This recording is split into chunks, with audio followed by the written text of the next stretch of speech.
Hello বন্ধুরা, তোমরা কেমন আছো? আজ আমি বানাবো সাবুর লুচি। প্রথমে একটা আলুকে আমি পিস করে নিয়ে প্রেসার কুকারে দিয়ে দিলাম। একটা সিটি হয়ে যাওয়ার পর প্রেসার কুকারটাকে নামিয়ে আমি সাইড করে রেখে দিয়েছি। তারপর কড়াইটাকে ভালো করে গরম করে নিয়ে আমি সাবুটাকে হালকা হাতে কিছুক্ষণ ভেজে নেব। 10 থেকে 15 মিনিট ওটাকে ভালো করে নাড়ার পরে তোমার ঠান্ডা করে নিয়ে ওটাকে ব্লেন্ডারের মধ্যে দিয়ে ব্লেন্ড করে নিতে হবে।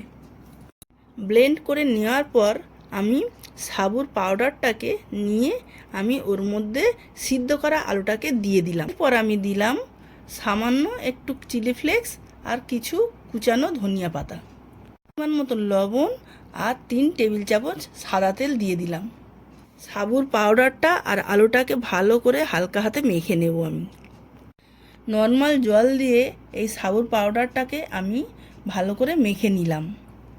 ডোটা যাতে না শুকিয়ে যায়, হাতে একটু রিফাইন তেল নিয়ে ভালো করে মাখিয়ে রেখে দিতে হবে।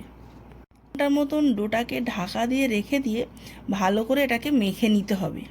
তেল গরম করে নিয়ে লুচির ডোটা থেকে আমি ছোট ছোট লেচির আকারে করে নিয়ে আমি এবার বেলে নেব। সাবুর ডোটা থেকে আমি যখন লেচিগুলো করে নিয়েছি তখন এর চারধার ফেটে যায়, তার জন্য আমি একটা বাটি দিয়ে সুন্দর করে শেপ করে বানিয়ে নিয়েছি। একটা লুচি আমি করে রেখেছি, গরম তেলের মধ্যে একটা একটা করে লুচিগুলো ছেড়ে দিলাম। লুচিগুলো ভাজা হয়ে গেলে আমার সাবুর লুচি তৈরি। বন্ধুরা, সবাই ভালো থাকবেন, লাইক শেয়ার কমেন্ট করবেন।